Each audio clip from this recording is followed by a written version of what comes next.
ধূমপান স্বাস্থ্যের পক্ষে ক্ষতিকারক। ইহা ক্যান্সারের কারণ। Smoking is injurious to health. It causes cancer.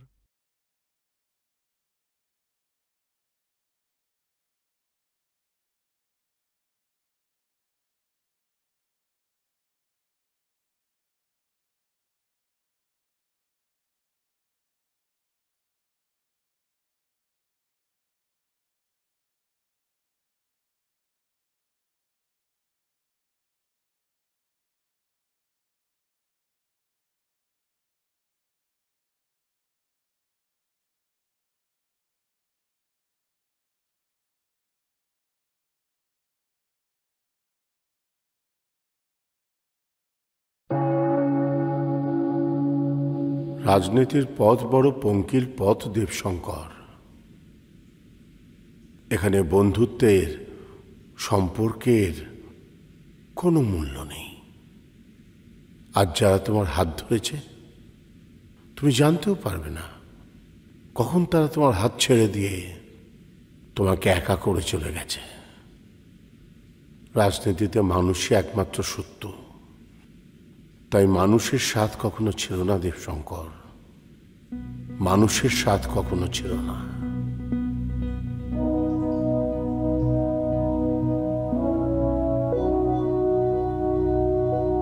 আজকের রাজনীতিতে ক্ষমতাটাই সব বাবা।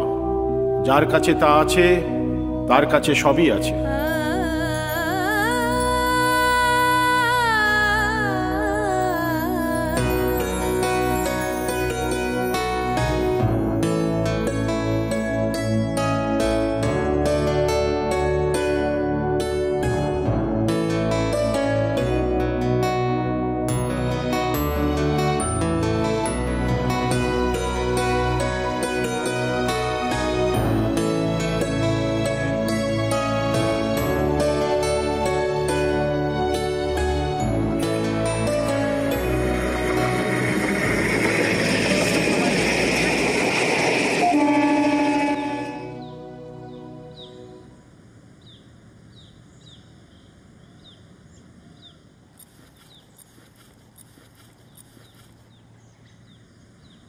বাপি, বাপি,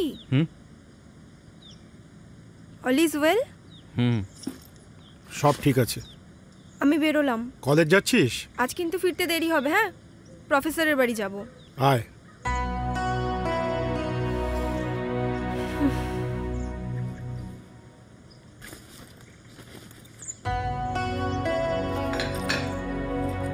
বাপি, শুনলাম তুমি নাকি জনশক্তি দলে যোগ দিচ্ছ। কে বললো? কলেজে ছাত্র সংসদের মিটিং এ সেদিন পলাশ বলছিল।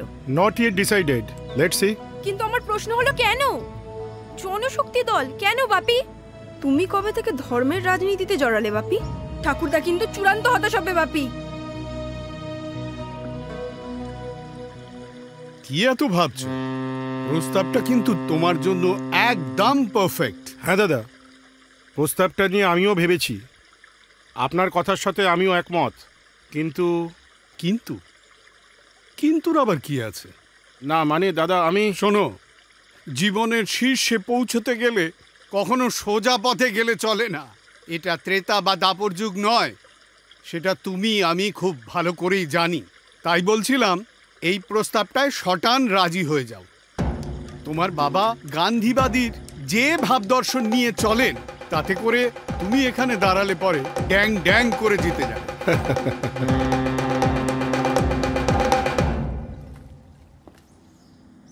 কি ব্যাপার মামুন, তুমি এখনো এখানে?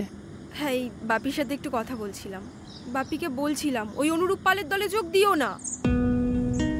এ বাড়ির কেউ ও দলে যোগ দেবে না, তুমি চিন্তা করো না। এখন এসো।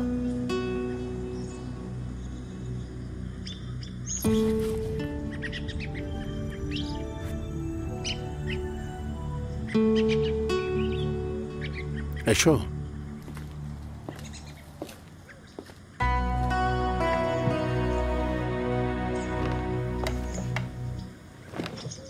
বলো, কাল রাতে তুমি আমাকে কি বলতে চেয়েছিলে?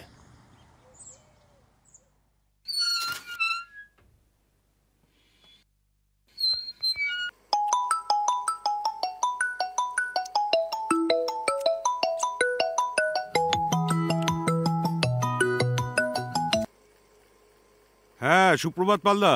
তারপর চঞ্চল, কেমন আছো?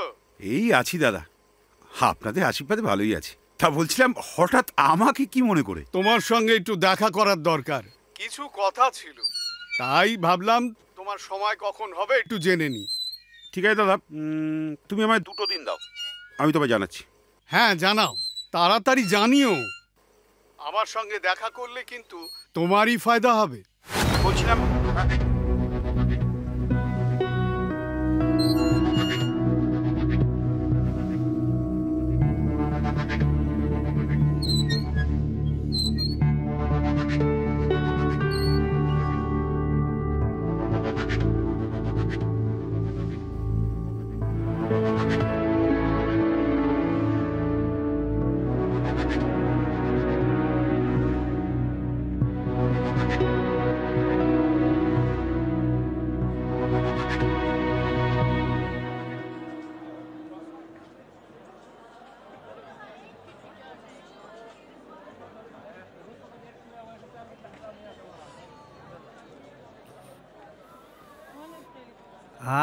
চাটা কিন্তু ফাটিয়ে বানিয়েছে বাবুদা। হ্যাঁ হ্যাঁ একদম। কাকুকে জিজ্ঞাসা করলি? কিন্তু বাপি জানালো এখনো নাকি কিছু ফাইনাল হয়নি। তার মানে অফার তো এসেছে, এটা পাক্কা। সে তো ওনার কথা থেকেই স্পষ্ট। কিন্তু জনশক্তি দল, এটা আমার ঠিক হজম হলো না। দেখ, তোর দাদু যেভাবে রাজনীতিকে দেখেন। ওনাকে দাদু বলে না পলাশ, ওটা ঠাকুরদা। দাদু মায়ের বাবাকে বলে। রাইট। ওটা আর এখন কেউ ডাকে না। ইনফ্যাক্ট প্রথমবার তোর মুখ থেকেই শুনলাম। অবশ্যই, কারণ আমার ঠাকুরদা শ্রী শিবপ্রসাদ ব্যানার্জি। Right right. ও যা বলছিলাম, এই আজকের রাজনীতির সাথে না, তুই যদি ওই স্বাধীনতার পরবর্তী কিংবা ওই 70-80 দশকের রাজনীতিকে তুলনা করিস, তাহলে আমার মনে হয় সেটা বোকামই হবে। বুঝলাম, কিন্তু পলিটিক্সের গ্রামারটা আমার মনে একই আছে। আমি অত গ্রামার বুঝি না রে, আমি বুঝি যুগের সাথে তাল মিলিয়ে চলতে। একদম ঠিকই বলেছে পলাশ। তবে এই ধর্মের রাজনীতি কিন্তু আমাদের দেশে বেশি দিন চলবে না, মিলিয়ে নিস। তো হঠাৎ করে তোমার মনে হলো যে জনশক্তি দলের লোকজন খুব ভালো, তারা দুর্নীতি বা অন্যায়কে আশ্রয় দেয় না, তাই তো? না, হঠাৎ করে ভাববো কেন, আমি অনেক দিন ধরেই ভাবছিলাম। তুমি রাতারাতি রাজনৈতিক মতাদর্শ কেন পাল্টাতে চাইছো? ব্যবসায় লাভ হবে বলে? হঠাৎ এখানে ব্যবসার প্রসঙ্গ আসছে কেন? আসছে কারণ আমি কিছুতেই বুঝতে পারছি না, আমার ছেলে হয়ে তুমি কেন সেই দলের নাম দেখাতে চাইছো যাদের হাতে বহু মানুষের রক্ত লেগে আছে। আচ্ছা বাবা, তুমি বলো তো আজ গান্ধীবাদ কতটা প্রাসঙ্গিক? বাবু, গান্ধীবাদ কোনো রাজনৈতিক স্লোগান নয়, এটা একটা জীবন দর্শন। বাবা, আজ তো মানুষের জীবনই পাল্টে গেছে। হতে পারে, কিন্তু আমার মনে হয় রাজনীতির ব্যাকরণ এখনো একই আছে।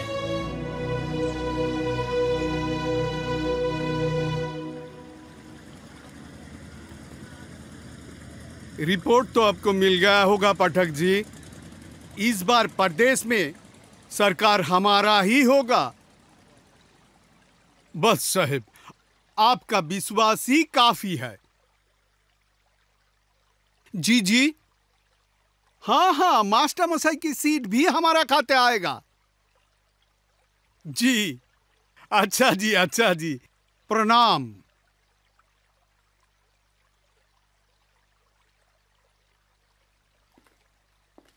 নমস্কার অনুরূপ দা। নমস্কার দেবশঙ্কর, নমস্কার। এসো এসো দেবশঙ্কর। বাবা মানবে না অনুরূপ দা, বাড়িতে এই নিয়ে তুমুল অশান্তি চলছে, পারমিতাও মানছে না। এবার মনে হয় আমার আর বিধানসভায় যাওয়া হলো না। মাথা ঠান্ডা রাখো, এসব ঝুট ঝামেলা তো চলতেই থাকবে। মাস্টারমশাইয়ের ব্যাপারটা আমি জানি, বুঝি। আরে কম দিন তো একসাথে রাজনীতি করিনি। মাস্টারমশাই এই অঞ্চলের 25 বছর বিধায়ক ছিলেন। শারীরিক কারণে গতবার না দাঁড়াতে পারায় ওই চঞ্চলকে দাঁড় করালো। এবার তুমি। এই তো হিসেব। তুমি কি করে এত শিওর হচ্ছ এবার বিধানসভায় আমিই জিতবো?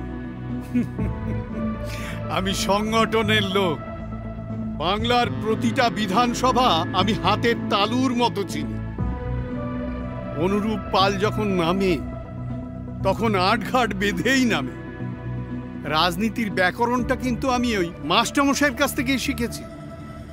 মুখ্যমন্ত্রী হওয়ার সব গুণই কিন্তু মাস্টারমশাইয়ের মধ্যে ছিল, কিন্তু ওই যে মাস্টারমশাই আপাদমস্তক গান্ধীজির আদর্শে আদর্শিত, তাই মুখ্যমন্ত্রীটা তিনি হলেন না। কিন্তু রাজ্যের মুখ্যমন্ত্রীও তো বাবার পরামর্শ নেন। তো তাতে কি হয়েছে? তুমি ওসব নিয়ে ভেবো না।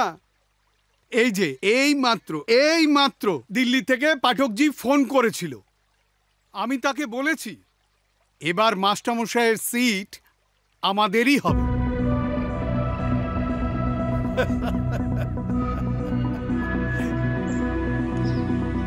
আমার কথায় কি তোমার পুরনো কিছু মনে পড়ে গেল নাকি?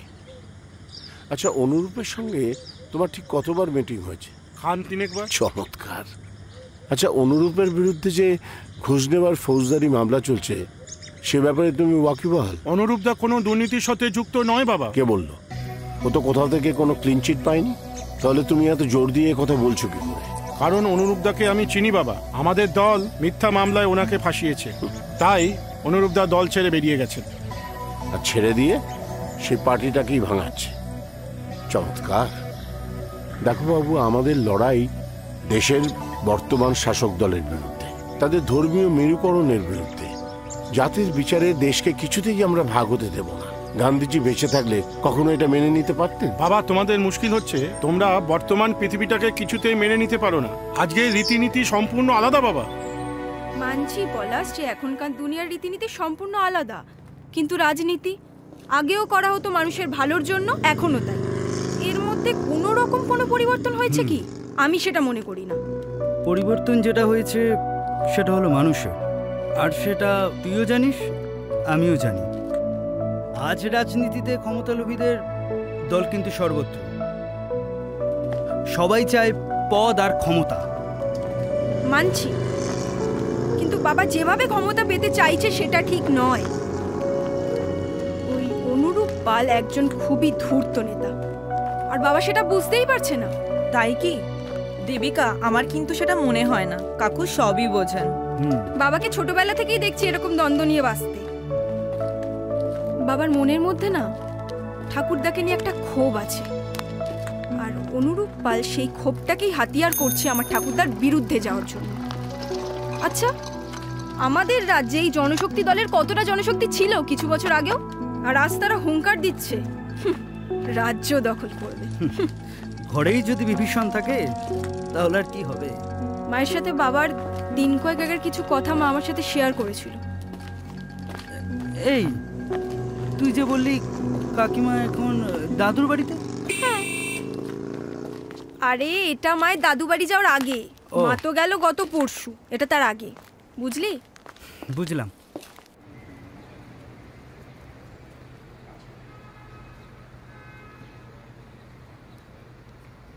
তুমি আবার সিগারেট খাচ্ছ? কি ব্যাপার? কি হয়েছে? এত উদ্বিগ্ন লাগছে? আজ অনুরূপদার সাথে মিটিং ছিল পারমিতা। উনি ওনার দলের তরফ থেকে বিধানসভায় আমাকে দাঁড়াতে বলেছেন। ওনার দল মানে জনশক্তি দল? হুম। তা তুমি কি বললে? আমার কি না বলা মতন পরিস্থিতি আছে পারমিতা? কিন্তু এটা তো এই বন্দ্যোপাধ্যায় বাড়ির অবস্থান নয়, আর এটা তো তুমি আমাদের সবার থেকে সবচেয়ে ভালো জানো। জানি, আর এটাও জানি আমার বাবা সারা জীবন আমার জন্য কিছুই করেনি, আর আজ ন্যূনতম সুপারিশটুকু আমার জন্য হাইকমান্ডের কাছে করছে না। কিন্তু এটা তো ঠিক যে চঞ্চল সাহা তোমার থেকে অনেক বেশি যোগ্য প্রার্থী এই কেন্দ্রের, আর বাবার কিন্তু ওনার প্রতি অগাধ ভরসা। আরে ধর চঞ্চল, ওকে তো রাজনীতিতে আমি নিয়ে এসেছি, আর ও আজকে যোগ্য প্রার্থী হয়ে গেল। এর আগের নির্বাচনে বাবা আমাকে বাদ দিয়ে ওকে প্রার্থী করেছিল, ওকে টিকিট পাইয়ে দিল। আসলে বাবা কোনো সময় আমাকে সমর্থন করেন না, এটাই বাস্তব। এবার আমি আর পেছন ফিরে তাকাবো না পারমিতা, এবার আমি জিতবই, আমাকে এখান থেকে জিততেই হবে। বাবার সমর্থন ছাড়াই? বাবা কিন্তু এখনো বেঁচে আছে, আর এটা তুমি ভুলে যেও না। বাবা, জীবনে একবার আমার সিদ্ধান্তের পাশে তুমি দাঁড়াও। আমি কথা দিচ্ছি আমি তোমাকে হতাশ করব না। আমি তোমার যোগ্য রাজনৈতিক উত্তরাধিকারী হিসেবে তোমাকে গর্বিত করব। ভালো বলেছ, রাজনৈতিক উত্তরাধিকারী। বাবু, রাজনীতিতে সবসময় রক্তের সম্পর্কে উত্তরাধিকারী হয় না। উত্তরাধিকারী সেই হয় যে রাজনৈতিকভাবে নিজেকে সফল প্রমাণ করতে পারে। বাবা, আমি কি যোগ্য নই? শুধু তোমার ওই চঞ্চলই যোগ্য। প্রথম পানিপথের যুদ্ধের পর মোগল সাম্রাজ্যের পত্তনের সময় তখন শাহী দরবারে একটি নির্দিষ্ট সময়ের মধ্যে উত্তরাধিকারী ঘোষণা করতে হতো। বাবরের মধ্যে একটা দ্বিধাদ্বন্দ্ব ছিল, দুই ছেলের মধ্যে কাকে উত্তরাধিকারী ঘোষণা করবেন। বাবরের দিদি বলেছিলেন যে সিংহাসনের যোগ্য মর্যাদা দিতে পারবে তাকেই তুমি উত্তরাধিকারী ঘোষণা করো। ইতিহাস জানে বাবর হুমায়ুনকে উত্তরাধিকারী ঘোষণা করেছিলেন। তার কারণ হুমায়ুন ওই পানিপথের যুদ্ধে সর্বক্ষণ বাবরের পাশে থেকে লড়াই করেছিলেন।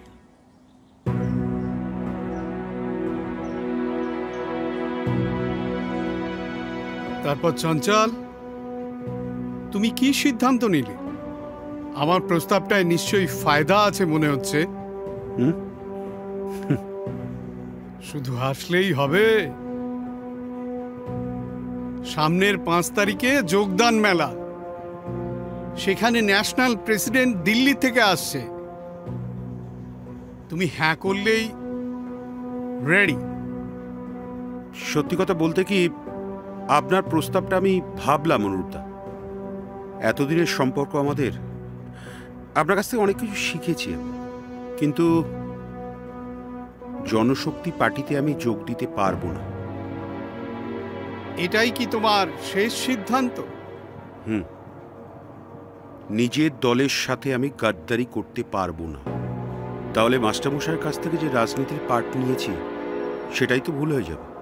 এবার কিন্তু রাজ্যে পালাবদল ঘটছেই। সেটা তো জনতার হাতে দাদা। রাজনীতি শেষ কথা সর্বদা জনতাই বলেছে, জনতাই বলবে। সেটা আপনিও জানেন, আমিও জানি। ঠিক আছে, উঠি তাহলে। ভালো থাকবেন।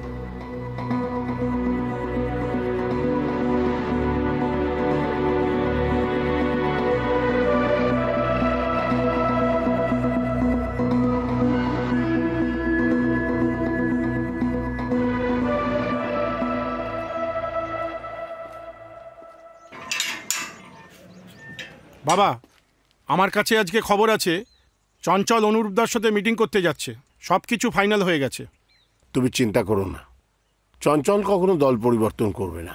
তুমি এতটা শিওর হচ্ছ কিভাবে? কারণ চঞ্চল কখনোই তার নিজের রাজনৈতিক আদর্শ থেকে বিচ্যুত হবে না। আচ্ছা, আসল কথা কি জানো? তফাৎটা হচ্ছে শির দাঁড়ায়, শির দাঁড়ায়। বাবা, তুমি এভাবে আমাকে অপমান করতে পারো না। আমি তোমায় অপমান করছি না বাবু, আমি শুধু তোমাকে তোমার আয়নার সামনে দাঁড় করিয়ে দিচ্ছি। গান্ধীজি তাই করতেন। আমি আজও গান্ধীজির মতের পূজারী, অহিংসার পূজারী। তাঁর মত অবলম্বন করে চলি, সেটাই আমার আদর্শ। আমাদের দেশে যা হচ্ছে তাতে বোঝা যাচ্ছে আমরা গান্ধীজিকে নোট এবং ভোটের মধ্যেই আটকে রেখেছি। আমাদের প্রাত্যহিক জীবনে তাকে বাদ দিয়ে দিয়েছি। শুধু জ্ঞান আর জ্ঞান আর জ্ঞান দিয়ে গেলে সারাটা জীবন ধরে। আমার জন্য কিছুই করলে না বাবা তুমি। আর আজকে যখন আমার কাছে একটা সুযোগ হয়েছে, সেই সুযোগটাও তুমি সদ্ব্যবহার করতে দিচ্ছ না, আমাকে বাধা হয়ে দাঁড়াচ্ছ। তাই আজকে আমি সিদ্ধান্ত নিয়েছি, আমি আর পিছপাও হব না বাবা। বাবু, ঠিক আছে, আমাকে এখন যেতে হবে। আমার পার্টির একটা জরুরি মিটিং আছে। আর হ্যাঁ, এই কেন্দ্রের মানুষের জন্য যে ভালো এবং যা ভালো আমি তাই করব। সেটা যদি আমার ছেলের বিরুদ্ধে গিয়েও করতে হয় তাও।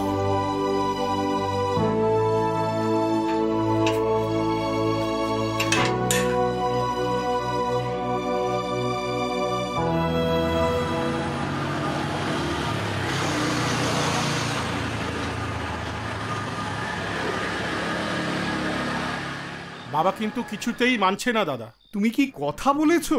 বারবার বলেছি, অনেকবার বলেছি, কিন্তু বাবা তার নীতি এবং আদর্শে অটুট। উনি কিছুতেই আমাকে সমর্থন দেবে না দাদা। আর বাবার সমর্থন না পাওয়ার অর্থ নিশ্চিত হার।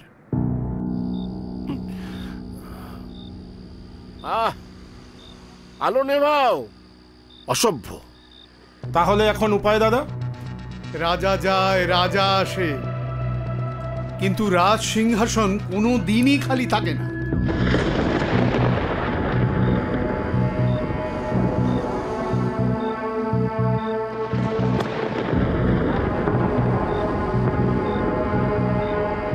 যদি স্বাভাবিক প্রক্রিয়ায় রাজ সিংহাসনে তুমি না বসতে পারো, তবে কি বার করতে আঙুলকে বেঁকাতে হবে। হ্যাঁ,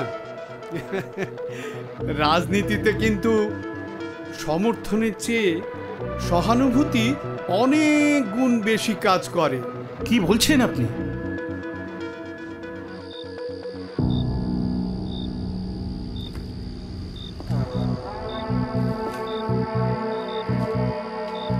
তুমি পারবে, তোমাকে পারতেই হবে।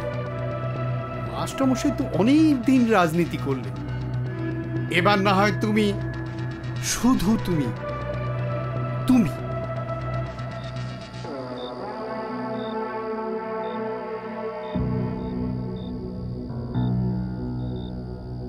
মুখটা দেখাও দেখি, কে আমার ঘাতক। আমি তো মনে করতে পারছি না আমার কোনো ছাত্রের হাতে আমি বন্দুক তুলে দিয়েছি বলে।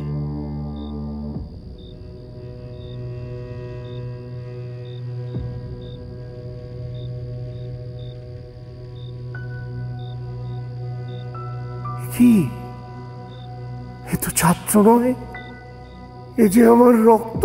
দেবশঙ্কর, নিজের জায়গাটা এবার বুঝে নাও। নিজের ইচ্ছে পূরণ করার এবার সময় এসে গেছে। সমর্থন না পেলে সহানুভূতি রাজনীতিতে অনেক বড় অস্ত্র, এটা প্রয়োগ করো। আমার যেটা প্রাপ্য সেটা আমি নেবই, এবং তার জন্য যা করতে হয় সেটাই আমি করব। সেই জন্য তুমি আমার উপর গুলি চালাবে? নরম মনের মানুষ কখনোই রাজা হতে পারে না বাবা। রাজা? তুমি ভুলে যাচ্ছ দেবশঙ্কর, আমাদের দেশ গণতান্ত্রিক দেশ, কোনো ফিউডাল কান্ট্রি নয়। তোমার হাতে যারা এই বন্দুক তুলে দিয়েছে তারাও ঠিক জানে না।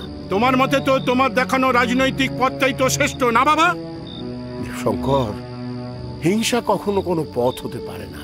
রাজনীতিতে হিংসার কোনো স্থান নেই দেবশঙ্কর। তোমার গান্ধীবাদী চিন্তাধারা শেষ হয়ে গিয়েছে বাবা। তোমার হাতের বন্দুক তো সেই কথাই বলে দিচ্ছে, কিন্তু এইটা মানে এই মুহূর্তটা আমার সমর্থন পাওয়ার সময় মনে হলো তোমার?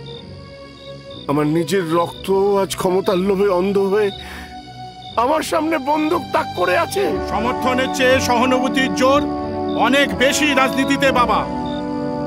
আশা করি তুমি তা জানো। ভালো দেবশঙ্কর, আজ তোমার উদ্ধত বন্দুক অনেক না বলা কথাই বলে গেল। তবে রাজনীতিতে সহানুভূতির হাওয়া বড়ই বাজে নেশা। যত তাড়াতাড়ি পারো সেই নেশা থেকে নিজেকে মুক্ত করো, নাহলে যারা যারা তোমার প্রয়োজনে তোমার হাতে বন্দুক তুলে দিয়েছে তারাই কিন্তু তোমাকে শেষ করার জন্যে তোমার মেয়ের হাতে বন্দুক তুলে দেবে, কারণ সেও রাজনীতিতে নামছে। মনে রেখো। তুমি পারবে, তোমাকে পারতেই হবে। মাস্টারমশাই তো অনেক দিন রাজনীতি করলে, এবার না হয় তুমি, শুধু তুমি। হে রাম। वैष्णवजन तो तेने कहिए जे पीड़ पराए जाने रे। वैष्णवजन तो